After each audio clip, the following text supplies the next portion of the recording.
Hello and welcome to the National Low-Income Housing Coalition's National HoUSed campaign call. I am Sarah Sadian. I'm the Senior Vice President of Policy and Field Organizing here at the coalition, and we are going to give it just one moment for folks to get on the line, and then we'll get started.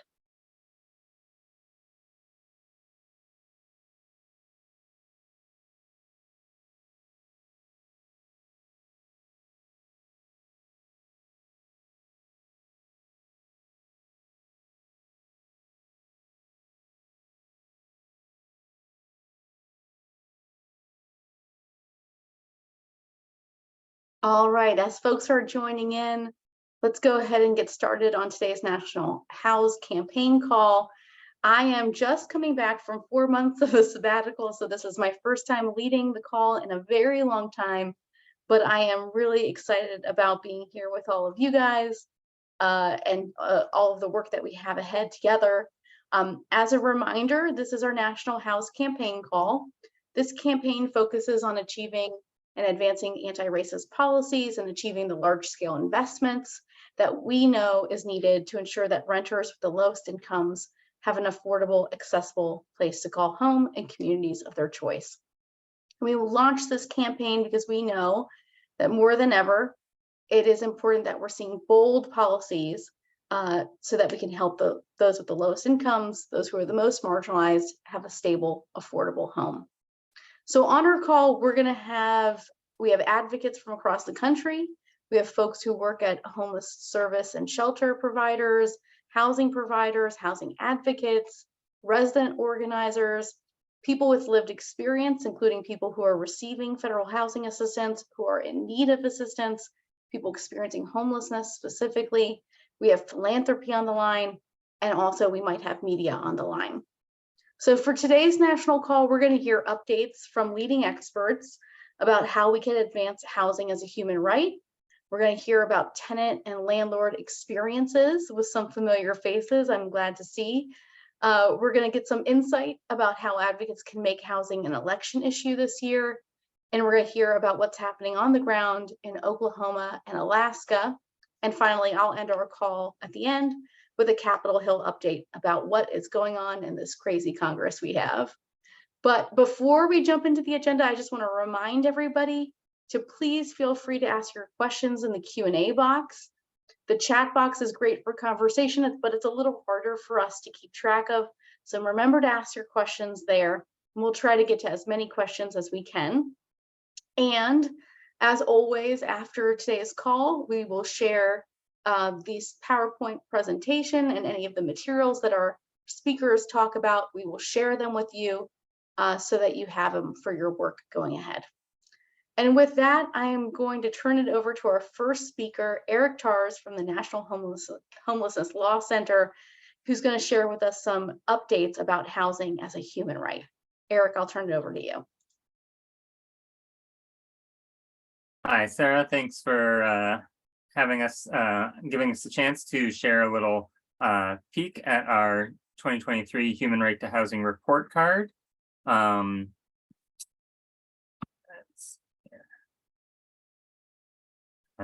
trying to make sure I can advance the slides here, but I don't see the arrow boxes. Oh, there we go. All right.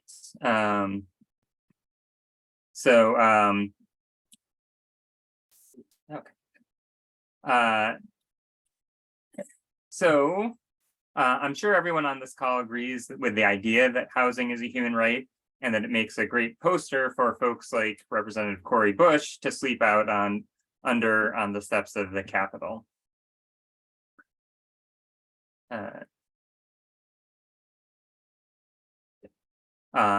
Oops. I don't know what is going on. All right. Hey, Eric, if it's easier, you can use your arrow keys, but anytime you click on the mouse, it's going to move forward. All right. Why don't you just go ahead and advance the slides? I'll just tell you when to go. All right, so next slide. It's also a great rallying slogan that others have been using, including President Biden, HUD Secretary Fudge, and the U.S. Interagency Council on Homelessness. Next slide. But housing as a human right is more than just a rallying slogan. Drawing from the international level, it's a rich source of legal norms that create a comprehensive guarantee of the right. It includes the right to substantive equality, which means remedying historical discrimination in the housing market. And it's more than just four walls and a roof over your head. It's about the ability to live in dignity and safety. And most critically, it's not just aspirational language, but it's a practical tool that advocates can use to actually hold their government accountable. Next slide. This report is part of the movement for the human right to housing in the US, holding the US accountable to each of the 7 internationally recognized elements of this right: legal security of tenure, accessibility, affordability, availability of services, materials, and infrastructure, location, habitability, and cultural adequacy. We've assigned letter grades to each of these elements, recognizing the relative status of the right and taking any progress or lack thereof over the course of 2022 into account, and also taking into account events since our last report card, which we did back in 2016, as compared to our government's obligation to ensure the right to the maximum of available resources. The report card grades are federal government's response, but we also share recommendations for the state and local level as well, where appropriate. And as you can see, for 2022, the report card is not good. Next slide. For each section of the report, we worked with students at the University of Miami Law School Human Rights Clinic to interview those with both policy and lived expertise about the issues we all care about: the eviction crisis, affordability, gentrification, criminalization of homelessness, and more. Next slide.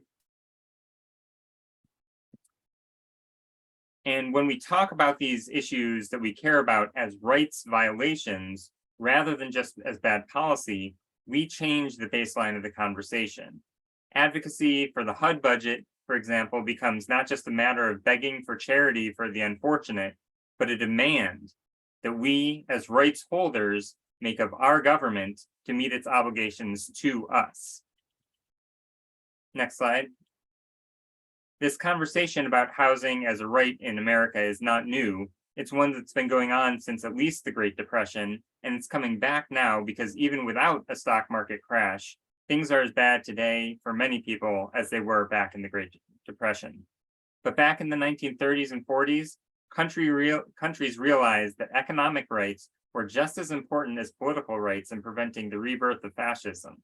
In the words of Franklin Roosevelt, hunger is a breeding ground for tyranny, a lesson that we're reminded of today as millions of Americans, scared about how they're going to pay the rent or feed their families, are taken advantage of by politicians who will offer them scapegoats to blame and promise them privileges in exchange for their liberties. But back in the 1940s, the right to adequate housing was enshrined alongside the rights to non-discrimination, free speech, to fair trials, to education, and many of the other rights we take for granted in the Universal Declaration of Human Rights. However, because the US was engaged in the Cold War, many of the economic and social rights which were championed by the Soviet states soon took a backseat to other civil and political rights that we championed in the West, and we lost the sense of a legal obligation to apply these rights domestically. But even though it's enshrined in these international documents, we can say that the concept of the right of every American to a decent home is as American as apple pie. Next slide. So let's take a quick look at our 2022 report card and see how our government measures up. We gave them a C- for legal security of tenure, which gave partial credit for the pandemic programs like the eviction moratorium, funding for civil legal aid, emergency rental assistance, and the child tax credit that helped to keep millions of Americans in their homes. But then they lost credit for failing to make those programs permanent, putting us right back into the ongoing eviction crisis that has been going on since before the pandemic. We give credit for other federal actions to combat the criminalization of homelessness, including funding incentives and the Department of Justice, including homelessness criminalization, in their pattern and practice or investigations. But again, we take points off because it hasn't been enough to stop the criminalization of homelessness from growing at the state and local level. We also make clear that all of these policies have a deeply disparate racial impact, and that also takes away from the grades. Next slide. We gave a slightly better grade on accessibility, recognizing the important work, decades in the making, that the Biden administration has done to finalize the affirmatively furthering fair housing and public charge rules, but we've yet to see how well those rules will be implemented. We continue to call on the government to take a more active role in stopping source of income discrimination and ensuring youth homeless programs are able to use direct cash transfers as part of their approach to ending youth homelessness. Next slide. For affordability, we couldn't give a grade higher than F. Citing to the fantastic Out of Reach and the Gap reports from the Low Income Housing Coalition, we say that the fact that nowhere in America can a full-time minimum wage worker afford a 2-bedroom apartment, and in many places not even a studio, proves that we are far out of compliance with the human rights obligation to ensure housing costs do not compromise other basic needs. This doesn't even begin to address those who are on fixed incomes with Social Security or disability payments that are below average market rent. And when the federal government has vacant properties that are supposed to be offered to homeless service providers for free and could be creating housing and shelter for hundreds of thousands of people, but are being held back by pointless bureaucratic barriers, there's no doubt that our country is failing. We call for making permanent the pandemic era programs that helped millions stay in their housing and other measures like a renter's tax credit that could ensure everyone who needs help paying the rent gets the help that they need. Next slide.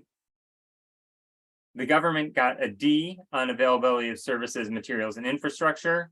Under international law, adequate housing isn't just the 4 walls and the roof over your head. It has to have adequate access to basic services like water and sewer access. This applies both for those living in fixed dwellings as well as those living temporarily sheltering themselves in encampments or their vehicles.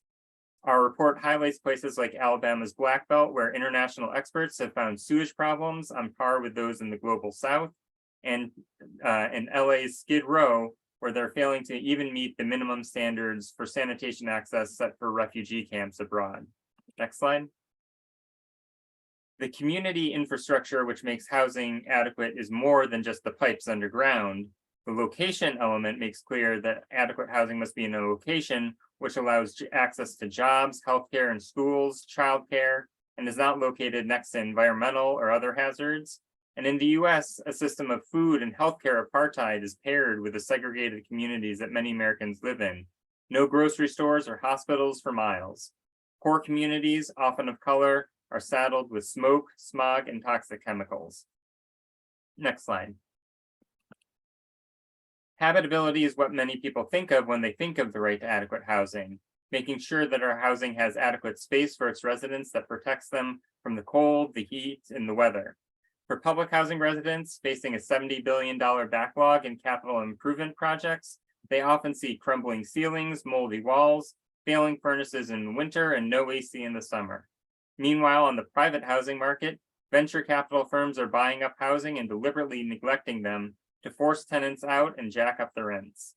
The right to adequate housing demands that we provide investments for those living in public housing and protect those living in private housing from these violations of their rights. Next slide. Last but not least is cultural adequacy. Advocates from the National Indigenous Women's Resource Center helped inform this part of our report card, citing significant recent advances in involving Indigenous communities in the distribution of resources in their communities, while acknowledging that there's still a deep deficit in adequate housing on tribal lands, centuries in the making, that the government must adequately address. Next slide. So the big picture is that it's not just these 4 walls and roof over your head, it's all of these 7 elements that work together to ensure a comprehensive right to live in dignified housing, and that can help us as advocates work outside of our issue silos in our advocacy. All of the issues we're fighting for are part of the same battle, whether it's gentrification or criminalization of homelessness, affordable housing, and we're hoping that this report card helps people see their their own issues in the human right to housing framework. Next slide. And we're sharing this report card so you can see how we graded the federal government, but we are also welcoming everybody to use this model at the state or local level with broad coalitions of housing and homelessness advocates, helping everyone to see their issues under this big umbrella of the human right to housing and transforming advocacy from asking for reform to demanding our rights. Next slide. Our report offers a good start, and there are more resources, including from an organization called The Shift, founded by a former UN housing expert, that can help communities make the shift to the human right to housing framework. Next slide. Our report was released last week with a webinar coming out later in the month of October. I'll drop the link into the chat in a second. But please check out the report for any analysis that might apply to your priority issues. Share widely on social media and think about how you might be able to use the report card concept in your own advocacy. And we've got lots of other resources on our website. So please check us out if you need to. And yeah, happy to take questions. Thank you so much, Eric. Thanks for the preview before your October webinar. We'll make sure to share a link for everybody so that they can join that. One of my questions was going to be about how to replicate this at the state and local level, but you answered that question. So instead, I'm going to go to a question from Talia Grossman, who said, you know, what we are looking to shift our narrative on housing. How did you land on the narrative of housing as a human right, as opposed to other narratives like housing as a basic need? Any thoughts on that?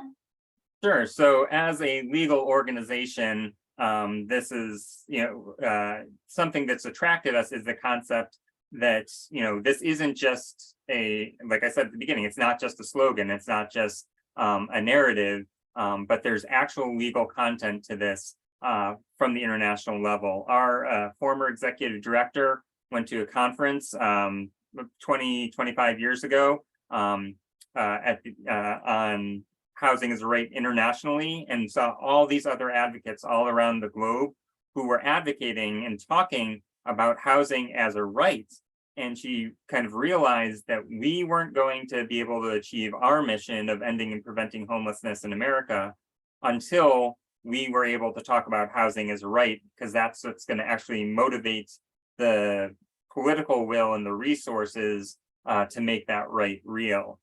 So for me, I came to the Law Center almost 20 years ago now with the mission of making housing a right in America, and we've really come so far on the rhetorical front, so that now folks like President Biden and HUD Secretary Fudge are talking about the right, about housing as a human right, and now it's time for us to take that that rhetorical statement and say, yes, we agree with that, and there's actual content to this right, and we aren't holding ourselves up to it. So yeah, whether it's at the local or federal level, if we talk about this as a right, then it lays that baseline, just like Franklin Roosevelt laid the baseline by talking about his second Bill of Rights. That's what led to the support for the New Deal programs, HUD, and other things that actually helped to ensure that right for many decades before we kind of turned away from it in the Reagan Revolution.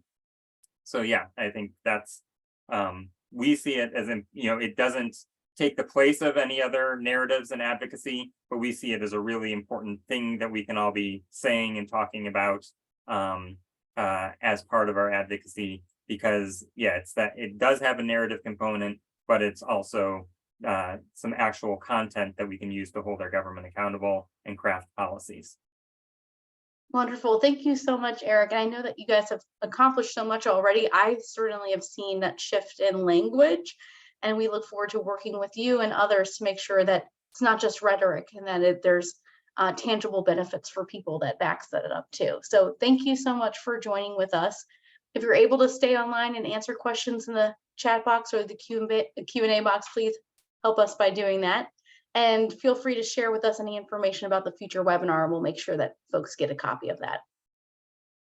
Awesome. We're going to move now to our next group of speakers. our very own Rebecca Gay. Oh no, I lied. Not our very own Rebecca Gay. I'm used to that. Former NLHC staffer Rebecca Gay, and now executive director at Housing Initiative at Penn, and Sophie Seebach Glover, who is a research analyst at NLHC. So I will pass along the baton to both of you. Good to see you guys again. Great, thanks, Sarah. Hi, my name is Sophie Seebach Glover, and Rebecca and I are excited to join you all today to discuss Beyond Housing Stability, Understanding Tenant and Landlord Experiences, the Impact of ERA, which is a joint report by the Coalition, the Housing Initiative at Penn, and Reinvestment Fund. You can access the report online, and I will pop a link into the chat. Next slide. This research had three primary aims. First, to understand the characteristics of renter households that applied for emergency rental assistance, or ERA. Second, to further explore the experiences of program administrators, tenants, and landlords. And lastly, to measure some short-term impacts of ERA, such as housing stability, financial security, and physical and mental health. Next slide. We had 10 sites participate in this study, including local programs, state programs, and one tribal program. The sites that participated are listed on the right-hand side of the screen. And we used a combination of quantitative and qualitative data. First, we administered tenant surveys to all 10 sites and received just under 11,000 responses. Second, we analyzed administrative data from 5 sites, which we call our primary sites and are the top 5 sites listed. And we conducted interviews with program administrators in these 5 sites, as well as tenant and landlord focus groups. Next slide. I'm going to briefly go over the findings from our interviews with program administrators, and then Rebecca will discuss our findings from the tenant surveys and tenant focus groups. Next slide. So as a reminder, we conducted interviews with program administrators in our 5 primary sites. And these interviews were focused on program operations and how and why programs changed over time. Overall, administrators had the same fundamental goal: design a program that would keep people housed. This goal remained consistent over time, but how administrators reached this goal differed and changed through the duration of the program. Program administrators considered priority populations within their communities, how they wanted to process applications, the technology available to them, and partnerships when they were designing their program. It's important to note and remember that administrators had never implemented a program in such a short amount of time or under such extreme pressure. So as a reminder, the legislation which authorized the ERA program passed in December of 2020, and the primary sites had opened applications up by February, March 2021. So extremely quick turnaround. So administrators are making adjustments to their program based on the stage of the program or new Treasury guidance. Tenants and landlords also had to keep track of these programmatic adjustments. The landlords that participated in the focus groups indicated that while some processes got easier over time, it was difficult keeping up with changes to the ERA rules, changes to the application itself, and sometimes received conflicting information from different ERA staff. Next slide. I want to briefly touch on some key program characteristics for the 5 primary sites, and I know this is a small table, but you can see a larger table in the report itself. So first, I want to talk about how administrators approach processing applications, as indicated in the upper red box. So administrators utilized 2 general approaches to processing applications: assembly line and case management. And by this, we just mean that assembly line approach broke the application process into discrete steps with different staff or partners engaged at each step. Whereas the case management approach involved one staff person following an application from beginning to end. Partnerships, which are indicated in the lower red box, were key for programs to realize their goal of keeping people housed. All primary sites formed partnerships for outreach, 4 formed partnerships for application support, 3 had partners for application processing, and 3 formed partnerships with courts. Next slide. Lastly, every program used at least one of the program flexibilities allowed by Treasury to decrease documentation burden and increase the speed of application processing. Of note, all programs use self-attestation for at least one documentation requirement, and 4 sites allowed direct to tenant payments. I'll pass it off to Rebecca now to discuss some findings from our tenant surveys and tenant focus groups. Thanks, Sophie. Hi all, thank you so much for having me here today. I'll be talking about what we found, about who received emergency rental assistance and the impact of receiving emergency rental assistance. Next slide, please. We know much of what we know about who applied, their likelihood of getting assistance, and the impact of emergency rental assistance comes from survey data. As Sophie mentioned earlier, the survey was conducted across 10 sites between October 2022 and February 2023 and includes nearly 11,000 responses. So who responded to our survey? A vast majority of survey respondents reported that they were behind on rent or worried every day or most days about whether they'd be able to remain in their homes when they applied. About 1/5 of respondents had an active eviction case, and several households had prior experiences with housing instability, whether in the form of making a late rent payment, having experienced eviction, or having spent time in a shelter. Next slide, please. We also worked with application data in a couple of sites. So a huge shout out and thank you to Allegheny County, Denver, Louisville, and the state of Oregon for working with us on that. And using the application data, we were able to examine geographic trends in who applied for emergency rental assistance by mapping out where applicants lived compared to the levels of need according to the Urban Institute's Rental Assistance Priority Index. We found that a higher proportion of renter households applied from high priority areas in comparison to renters in lower priority areas, suggesting that to some extent, programs were relatively well targeted. Next slide, please.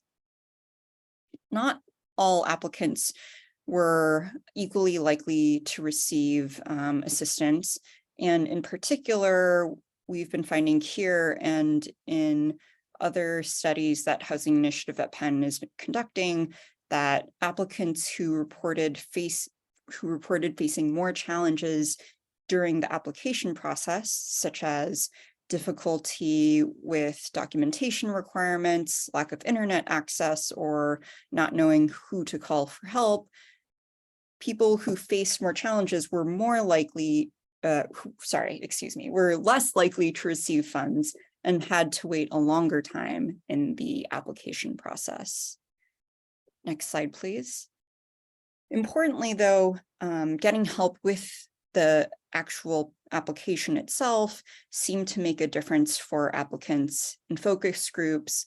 The ability to connect with a program administrator to walk through the process and answer questions was made a really critical difference between a tenant reporting a negative or a positive experience.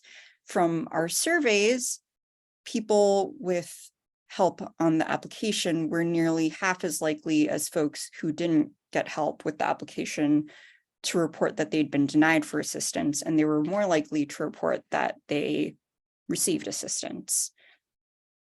Next slide, please. We also looked at what the impacts of receiving assistance were. Survey takers shared information about their experience, about their status of their housing, finances, health, and well-being, both at the time of the survey, as well as at the time when they applied for emergency rental assistance. So this essentially gave us 2 points in time for us to understand how households have fared. To understand impact, we compared respondents that said they received assistance and those that said that they did not. And we conducted chi-square or t-tests as appropriate to understand if the difference between these two groups were significant or not, or put another way, to make sure that the difference between the groups is real and not just random.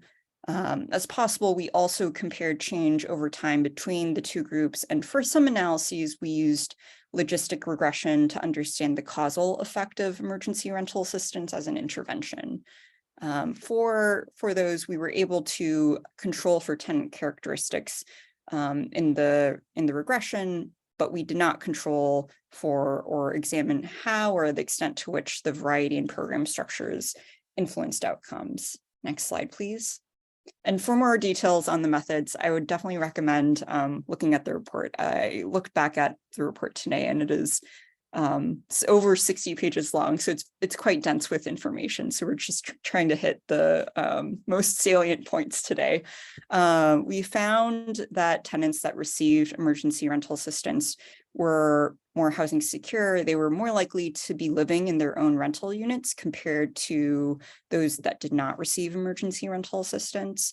So 94% of tenants that had assistance were living in their own homes, compared to only 88% that didn't receive assistance. Meanwhile, nearly 12% of tenants who did not receive assistance were experiencing some form of homelessness, compared to just 6% of tenants who did receive assistance. So in our definition, to add some additional clarity, homelessness ranged from living with a friend or family member without paying rent, or living in a hotel or motel, to living in a shelter or in a car or outdoors.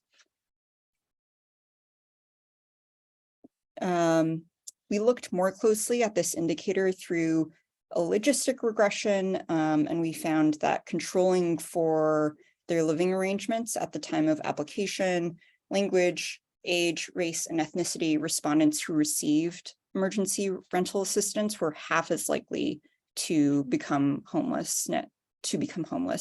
We also looked at other aspects of housing security. So, for example, tenants that received assistance were less likely to owe back rent and were less worried about their housing situation compared to those that did not receive assistance. Next slide. And we'll go to the next slide. Importantly, emergency rental assistance impacted outcomes beyond housing. Next slide, please. Tenants with assistance were slightly less financially precarious. 26% of tenants that received assistance reported that they were just managing on their income, compared to 19% of tenants without assistance. They were also slightly less likely to be going into debt. Based on the tenant focus groups that our partner reinvestment fund conducted, the assistance increased tenants' financial capacity to help tenants provide for their families, buy household necessities, pay off debts, help take care of loved ones who are struggling, and more. Next slide, please. Emergency rental assistance also had impacts on healthcare access and health outcomes. Tenants with emergency rental assistance were more likely to have access to healthcare. They were more likely to feel that their healthcare needs were being met. They were also more likely to report that their health was the same or better than in the year prior, and they also had better mental health outcomes. For many, emergency rental assistance relieved tenants of the psychological burden of worrying about making rent and improved their mental health. And as one focus group participant put it, I felt relief, no more nausea, and felt physically different. I thought I could go on, and I saw a future. So I am going to turn it back over to Sarah for any questions. I know that was a lot of information.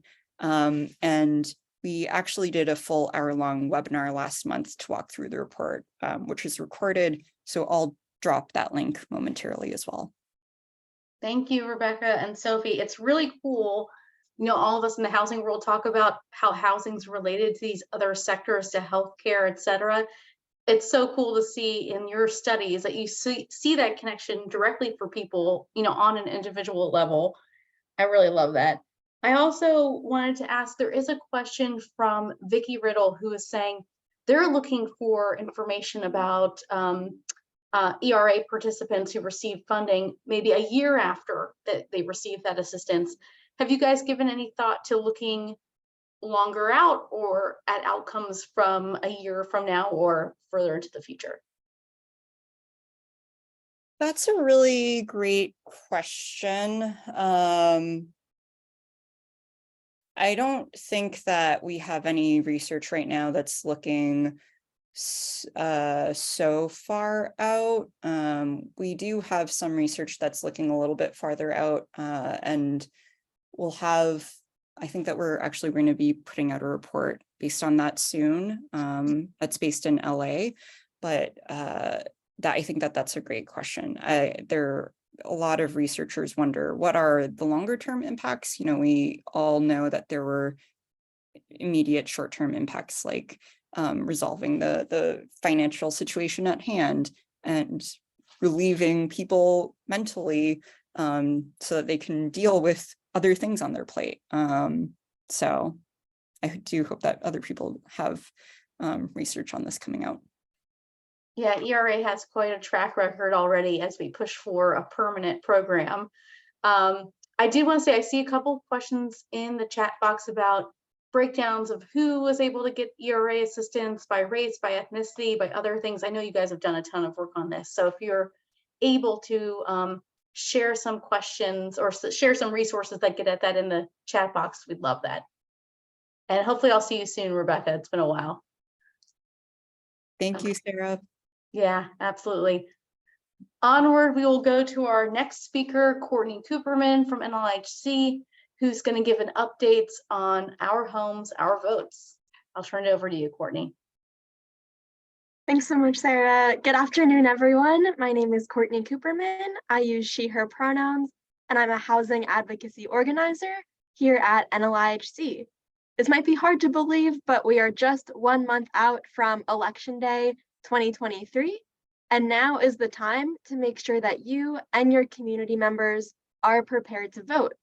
In that spirit, I'll be providing an update on NLIHC's nonpartisan Our Homes, Our Votes campaign, how to make sure you're prepared to vote in upcoming elections, and what the campaign has in store this election season. I'm not sure why the 2020 header is on there, but pretend that's not there. I think some of the slide formatting might have gotten changed around. Just a recap for those of you who are newer to the NLIHC network, Our Homes, Our Votes is NLIHC's nonpartisan campaign to boost voter turnout among low-income renters and to educate candidates about housing solutions. We empower the housing and homelessness field, so that's advocates, tenant leaders, housing providers, anyone on this call, to register, educate, and mobilize voters in their communities. Next slide. Now, you might be thinking, why should the affordable housing world be involved in voting? What's the connection here? We're here on the HoUSed campaign call discussing the movement towards long-term housing investments and anti-racist reforms that meet the scale of the need.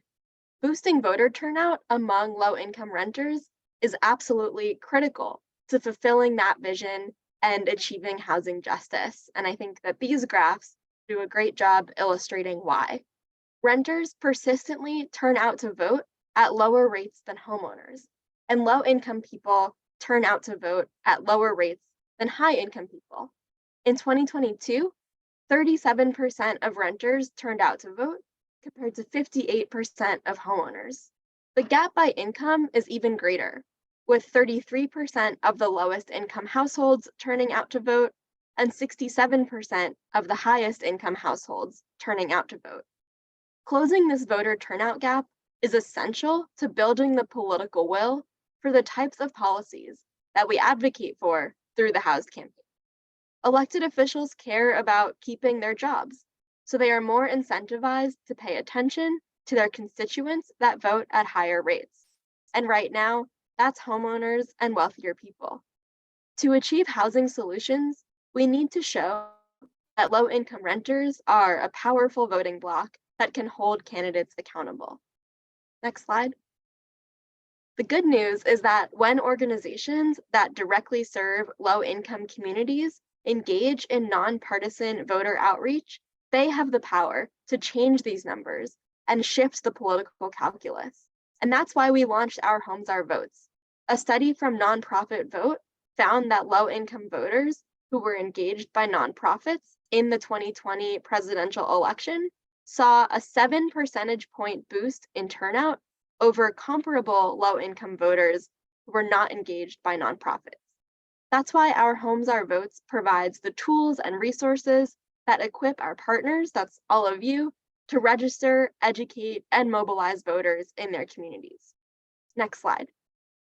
Now, we know that this work, all of this election work, tends to get a lot more attention and investment in even-numbered years, but every election counts, and there is no such thing as an off year when it comes to elections.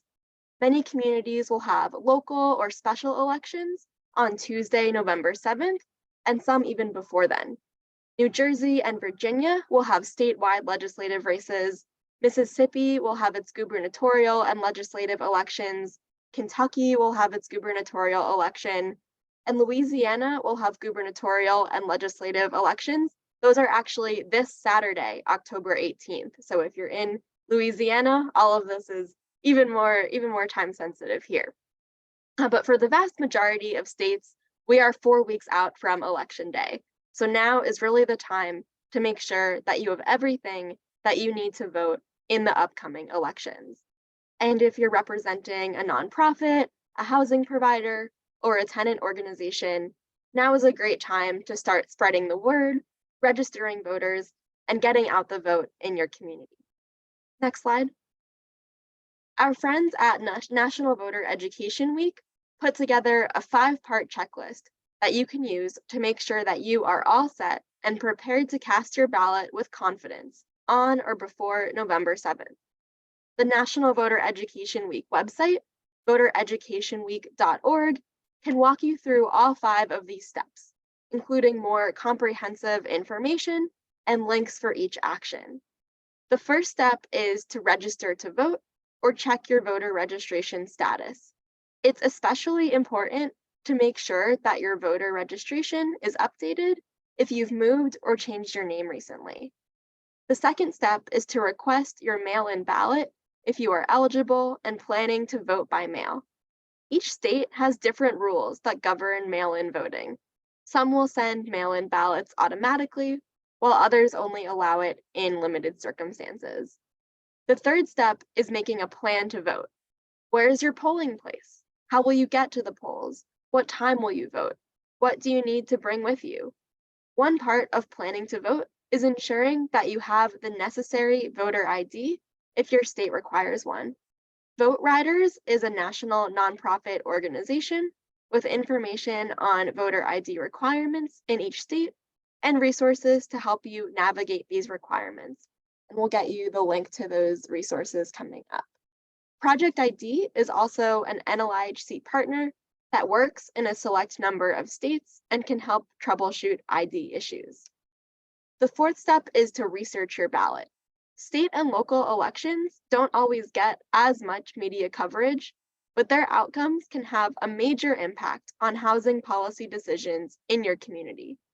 Elected positions that you might not know a lot about, something like a comptroller or a commissioner, these can have a lot of power over the issues that we care about. So it can be helpful to research what offices are on the ballot, what they do, and who's running. Ballot Ready is a great website that can provide some detailed information. We'll get you the link to that as well. You should also be able to find a sample ballot through your state or local election office's website, or call the office to request one.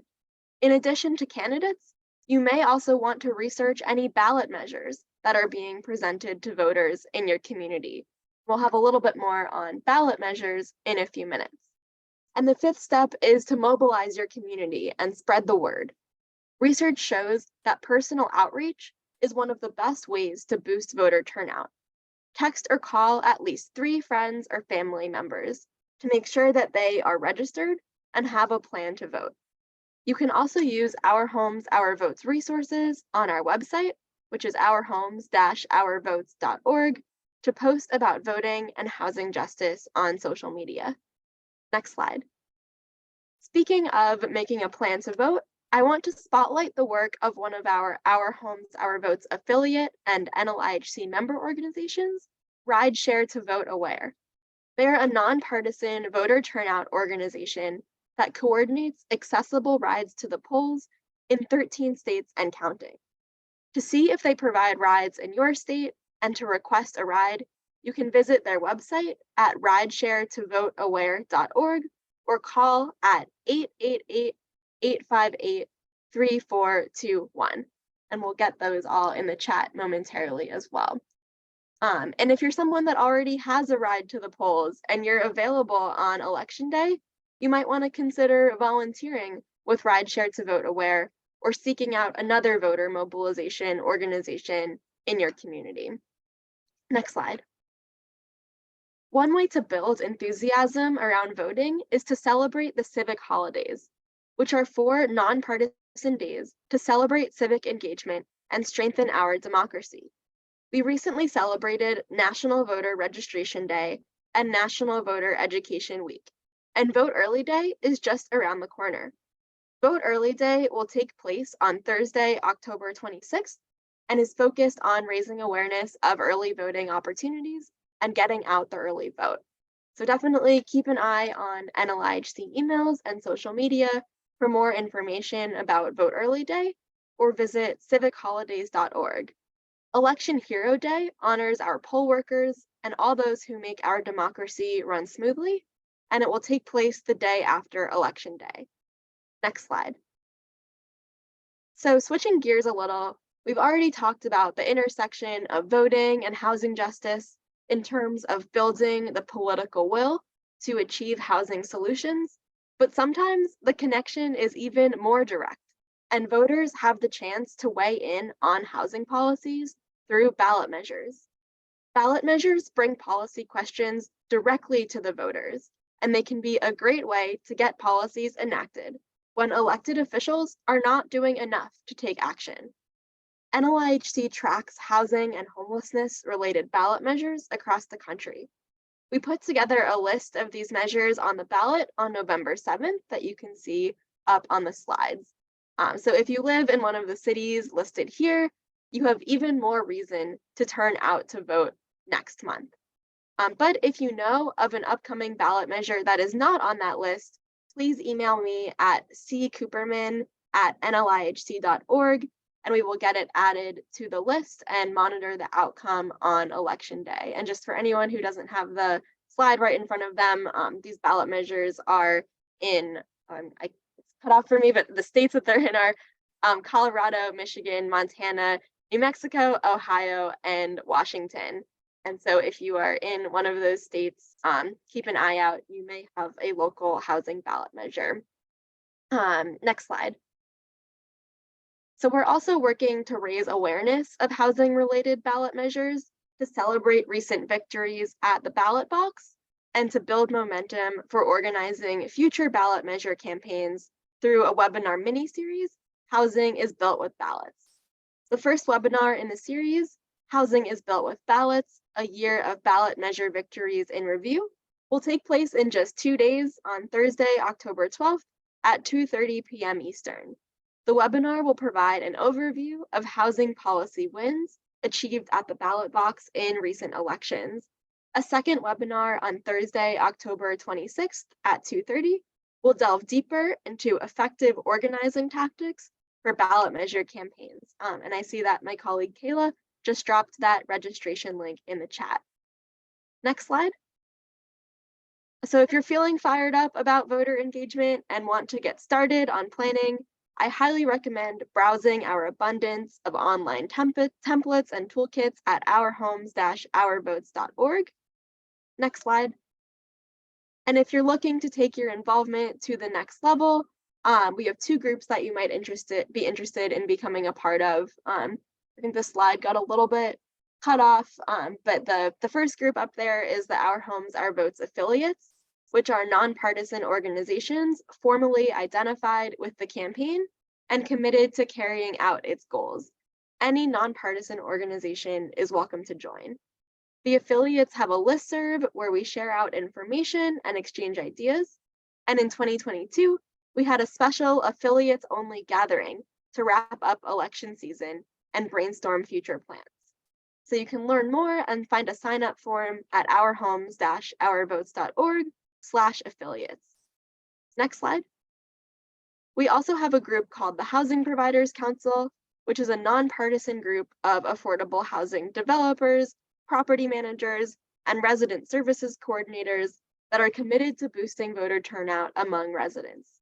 The council meets virtually on a regular basis to share best practices and receive trainings on nonpartisan voter engagement strategies. All affordable housing providers are welcome to join the Housing Providers Council, and we'll drop a link to where you can find more information and that application. Next slide. So that brings me to the that brings me to the end of the presentation. We might have a minute for a question or two. And again, feel free to reach out to me at ccooperman@nlihc.org to follow up. Also, if your organization has any plans for voter registration and mobilization currently in the works, please feel free to share those in the chat. We'd love to see what you have planned.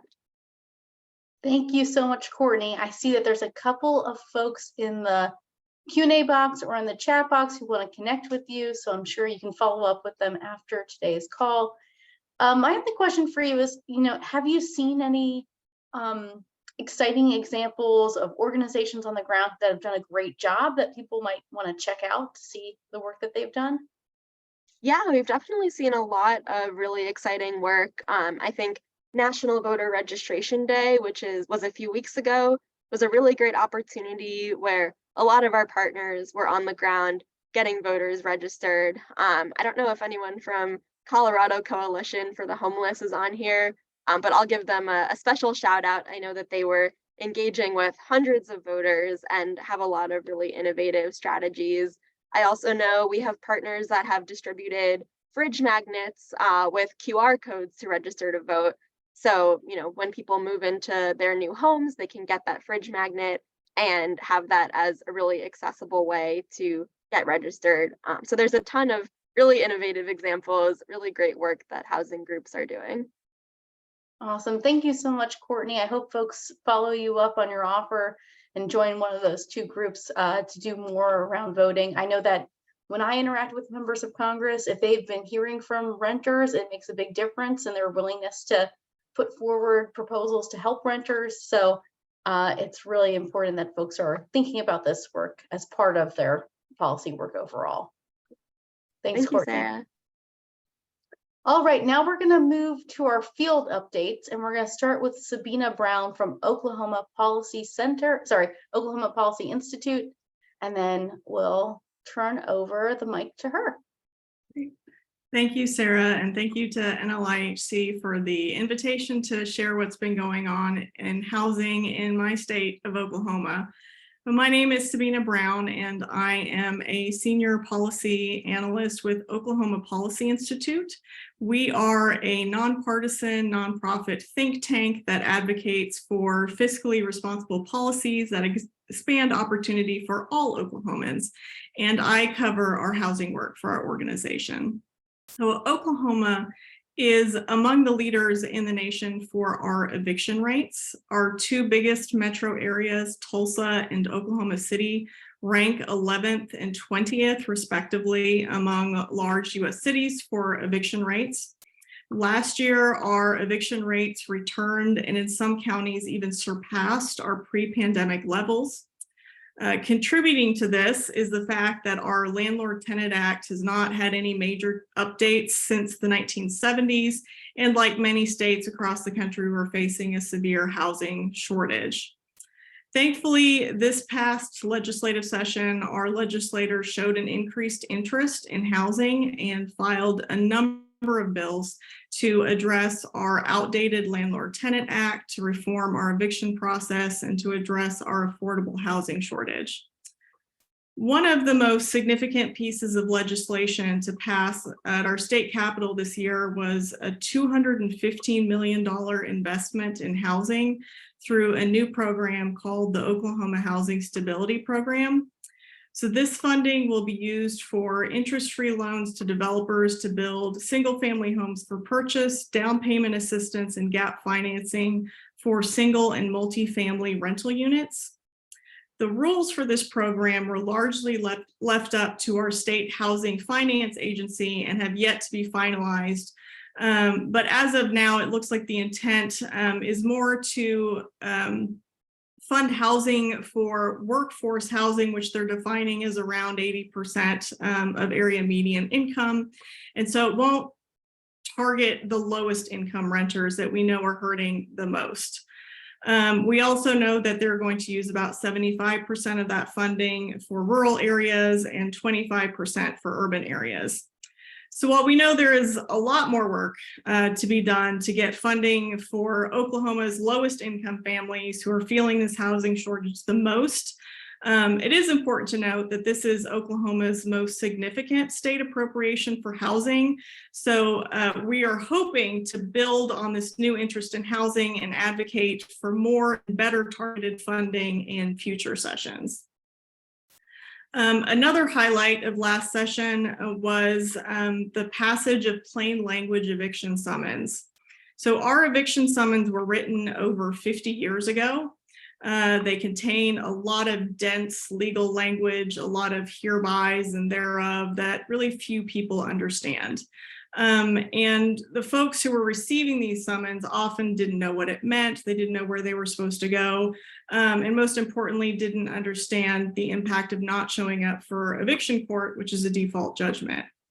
So this year, legislators passed a bill requiring that summons language to be updated into plain, understandable language. And we are hoping that this will help people facing eviction better understand the process and their rights and responsibilities. One bill that got close but missed a final vote before the deadline was a bill that would add anti-retaliation protections to our Landlord Tenant Act.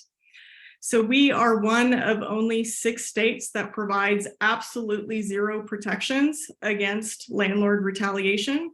So we hear stories pretty regularly from renters that are facing eviction or loss of lease, fees, harassment, like having their cars towed, simply for asking their landlord to address health and safety concerns, asking for things like addressing mold or a non-working air conditioner.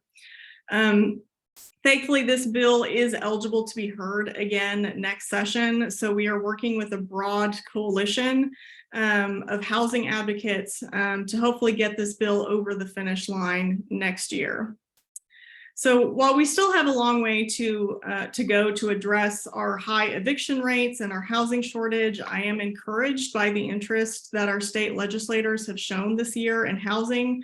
Our state lawmakers are hosting 2 interim studies on housing, and we're hoping to build on that interest and get more legislation next year to invest in affordable housing, to reform our eviction process, which has a very short timeline and cheap filing fees, and make some much needed updates to our Landlord Tenant Act, like adding those much needed anti-retaliation protections. So thank you for the opportunity to provide that update, and I will pass it back to you, Sarah. Thank you so much, Sabina. I'm wondering, even from my perspective, I'm always looking for ways to better communicate about housing with conservative lawmakers. Are there any messages that worked really well with those lawmakers, or anything that you've learned from this process that you want to take into next year? Sure. One thing we learned through that Oklahoma Stability Program, the investment in housing, is that businesses didn't want to come to Oklahoma if there wasn't any housing. So we had businesses that were interested in coming to Oklahoma, but the deal breaker was that there wasn't enough housing for their workforce. And that's really what prompted this interest.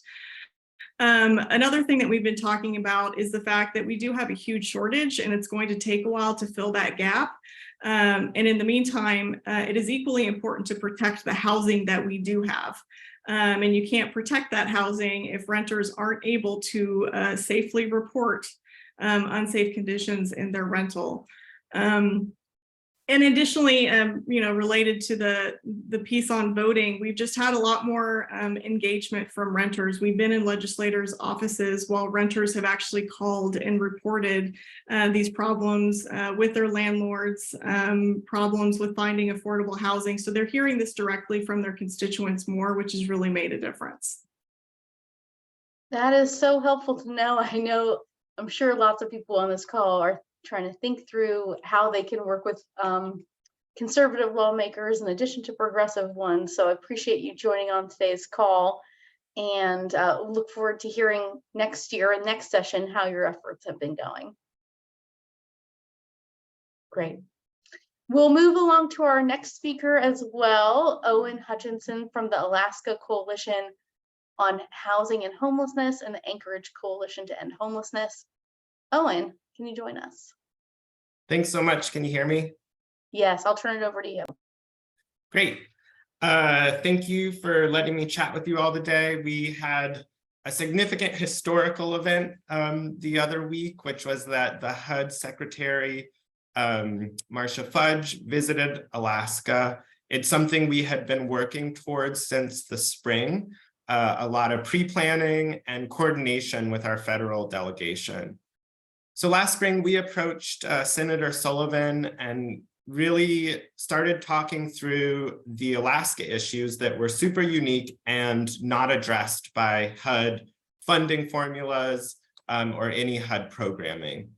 And specifically, we were talking about how in rural places in Alaska, which are predominantly Alaska Native communities, had the highest rates of overcrowding in the United States. So we're seeing double, tripled, quadrupled up households where there are youth sleeping in shifts in the kitchen by a stove. So not just like couch surfing, but this kind of intense overcrowding. And then also that there's no road system. Most of Alaska is not connected by roads. So shipping, moving, this is all happening by boat and plane. And what this leads to is enormous cost of construction. So building new units is very difficult, very cost prohibitive. And these federal funding formulas really don't account for that. Not only that, they specify that you can't use continuum of care funding on overcrowding, which counts in their definition under category 3, but is not an allowable expense for COCs. And add to that, one of the funding priorities is number of units built before 1950. Alaska wasn't a state until 1959. So how that relates to us is completely different. I think the federal delegation was like, whoa, this is a lot of information. We would like to send a letter to the HUD secretary together. Please provide all this research and documentation, and it'll come from us. And the call to action, more so even than reassessing the funding formula, which is very complex, requires a lot of public input, might not result in any change. The ask was for the secretary to visit Alaska and see firsthand the challenges we are facing. So that letter went out. Simultaneously, the chair of the Anchorage Assembly sent a letter talking about the difficulties of housing in Anchorage, our largest city, of about 300,000 people. And again, the call was, please come see this for yourself. We can write it down on paper, but until you visited, it's hard to comprehend. So we had this ongoing advocacy, and honestly, we didn't know if the secretary would come until about 2 or 3 weeks before they were supposed to arrive. And leading up to that, we hosted an Alaska Housing Summit where Senator Murkowski came and spoke to all the participants. Senator Sullivan sent a video message, Representative Peltola sent a video message, and we brought the state commissioner of the Department of Health and the state commissioner of the Department of Family and Community Services, and a representative from the Alaska Mental Health Trust, and a representative from our public housing authority, the Alaska Housing, oh my gosh, what is it? The Alaska Housing Finance Corporation.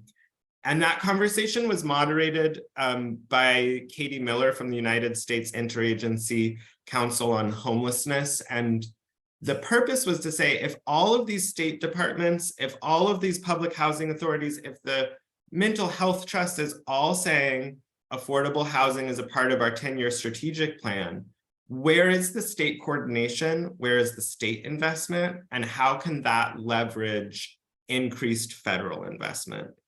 And the purpose was to really flesh out this case for why we need to reapproach HUD funding formulas.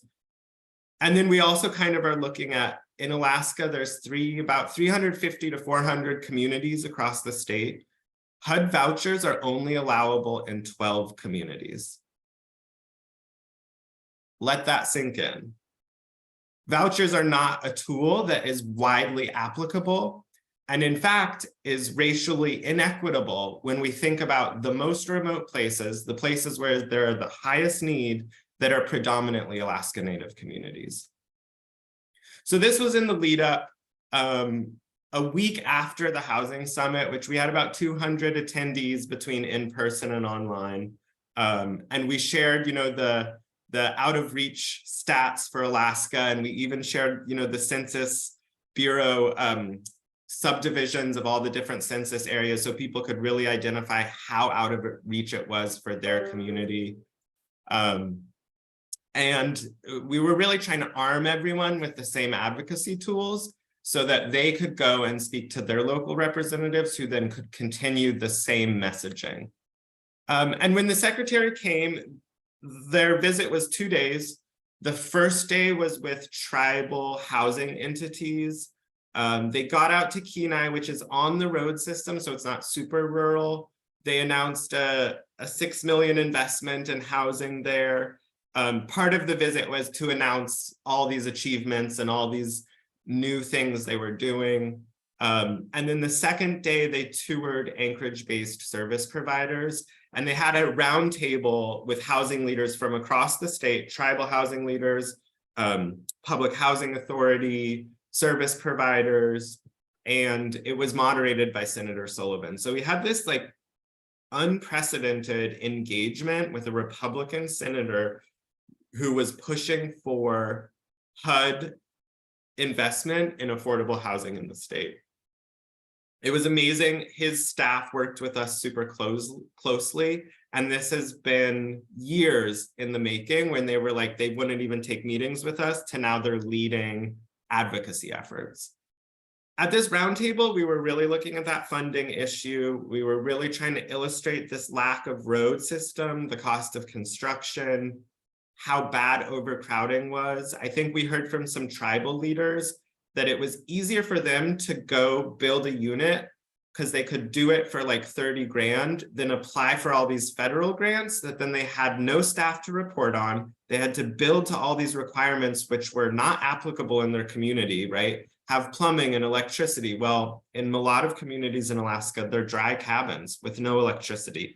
You might have a personal generator, but there's no power grid that spans the state or even connects villages.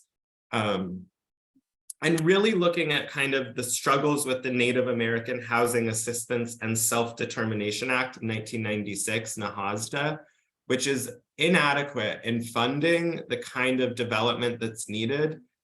At the Housing Summit, we had tribal housing authority representatives and leaders come and speak. And what we heard was that, you would have to leverage a fund source 5 or 6 times to actually get a project to pencil and start development. So an HoUSed grant wasn't enough. A HUD grant wasn't enough. It was like you needed 2, 3, 4 times that in terms of fund stacks to start construction. And like everywhere, we are seeing just this enormous gap in the number of units needed and this horribly high construction cost. Everything is barged in or flown in. And that can take months. So there's a supply chain issue that is unique to Alaska, preceding any national supply chain issues. And then this greatly increased cost. Something that the secretary shared was that they're changing the fair market rent for vouchers in Alaska. I think that was wonderful and welcome news. Our response was, does that come with additional vouchers? Because unless it comes with additional vouchers, we're not able to house more people. Wonderful. These vouchers might be more usable. Landlords might be more receptive to them at this higher FMR. But as long as we don't have additional vouchers, as long as we have these constraints about which communities we can deploy these vouchers, we are hamstrung. And so it was a yes and. I think there's a lot more work to be done. My role specifically is to sit between the Anchorage Coalition to End Homelessness and the Alaska Coalition on Housing Homelessness and come up with kind of strategic legislative priorities and asks, and then develop the coalitions necessary to kind of create that advocacy or go to our state legislature or our federal delegation and make those asks. And so this has been the culmination of like 2 years of my job. And it was really wonderful and exciting. And I still think there's more to be done. The engagement with Senator Sullivan's office is really, Senator Murkowski always got it, had a lot of staff who really were willing to talk to us, who were also housing policy nerds. And for Senator Sullivan's office to get on board to the level at which they're now leading it has been really wonderful. Happy to answer any questions. I know I just said a lot, and sorry I didn't have any visual aids. Thank you so much for joining. Oh, and one, I think it's also really important that you're reminding all of us about the unique needs that are in your state and among Alaska Natives. So I appreciate that. I was wondering if you could just share a tip.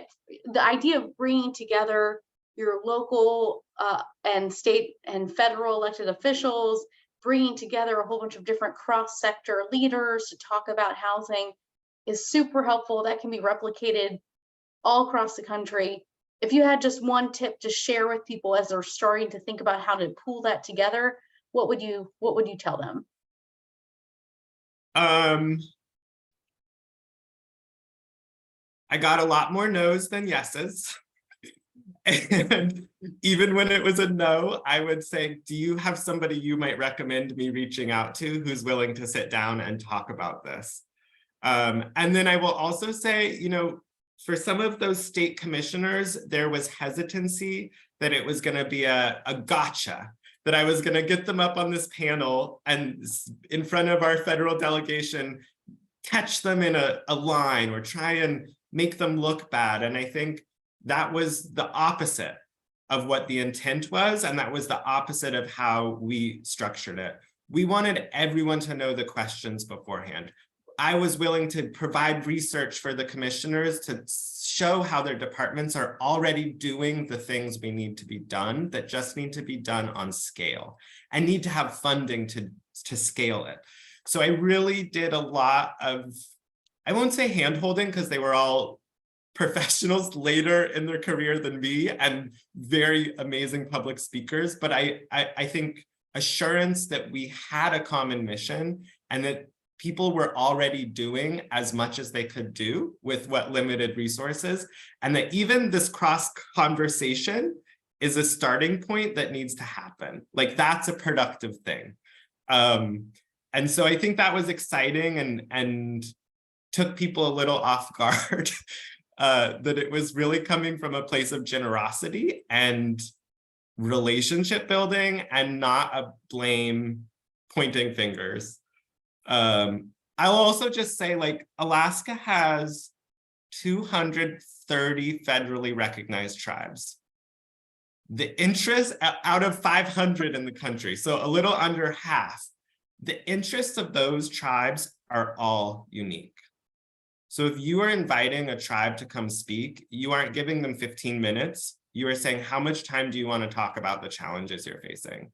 If it's 2 hours, if it's 4 hours, and I have to work that around my agenda, I'm going to, because it is an honor for them to be able to come. And it is a lot that they're dealing with in their communities outside of housing. And we really wanted to connect the dots. This is about community safety. This is about community health. Housing is a social driver of health. 80% of a person's health is related to not medical things like school, food, housing.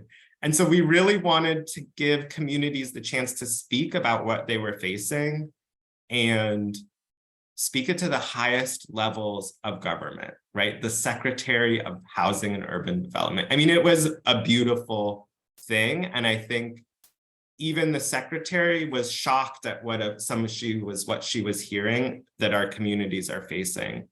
And so it was very exciting. Thank you so much, Owen. There's a lot of really good thought processes in your answer there that I think all of us can learn from as we're doing this work in our communities, as we're engaging with policymakers. So thank you so much for that. There was a question that we couldn't get to in the Q&A box, so I invite you to check that out if you're able to. And then we'll move on in our agenda. I am our next speaker. I'm going to give an update about what is happening on Capitol Hill, which is a little chaotic, as you can imagine. So things are still very unclear in Congress right now. House Republicans met last night trying to figure out who will become their new Speaker of the House. None of the current candidates have enough support right now. That's Jim Jordan, Steve Scalise. It doesn't sound like there's a clear path at the moment. And some people are already saying that it could take at least a week before they figure out who their next leader is. However, I will say that all of this confusion around the speaker does have an impact on FY24 appropriations. So while there is no speaker in place, that means that appropriations bills cannot go to the floor, but there is still work that's happening in the committee. And the Rules Committee, the House Rules Committee, could meet as soon as this week to figure out which amendments would be voted on when it does go to the House floor. And then once a new speaker is elected, we could see the Transportation HUD appropriations bill and those amendments come to the floor. So it's helpful for us because now we have a heads up about what possible amendments could be voted on in the House. So I will say that there are a lot of amendments that have been offered, and a lot of them are very concerning. Again, like I said, we don't know for certain which of these amendments will actually get a vote on the House floor, but it's important for us to know what we could be seeing. There are a lot of amendments that would either cut HUD funding overall or cut funding for specific programs. Some of the programs I saw cuts for, again, proposed, but we haven't seen if they'll go to the House floor yet. Cuts to the HOPWA program, Housing for Persons with AIDS, community development block grants, overall funding for housing activities for rental assistance. So spending cuts may certainly be a part of what we see.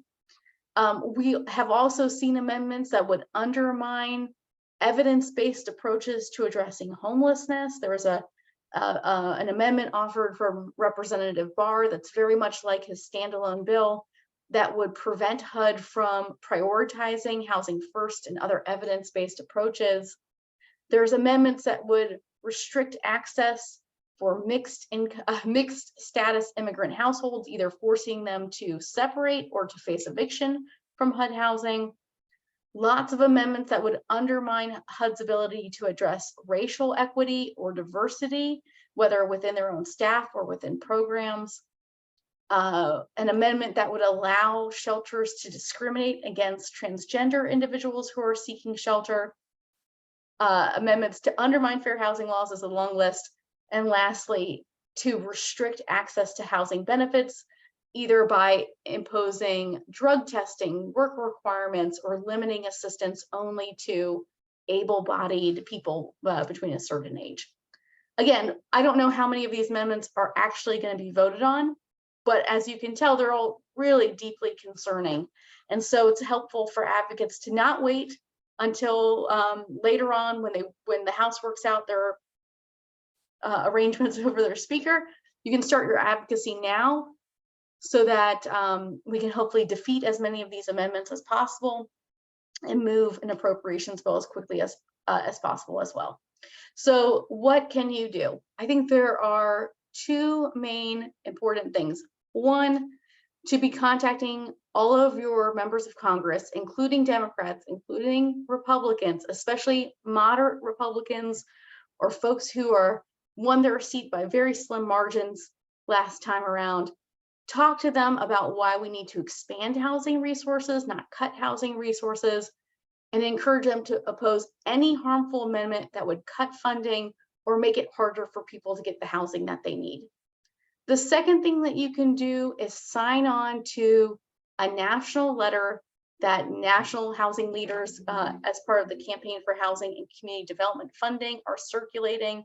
I'll ask either Kayla if she can put it into the chat, or I can do it myself. Oh, thank you very much. This is a letter signed by over 2,100 organizations, including local, state, and federal housing organizations, calling on Congress to oppose budget cuts and instead to provide the highest level of funding possible. I will say that even if we do get a speaker, things are very much in flux right now.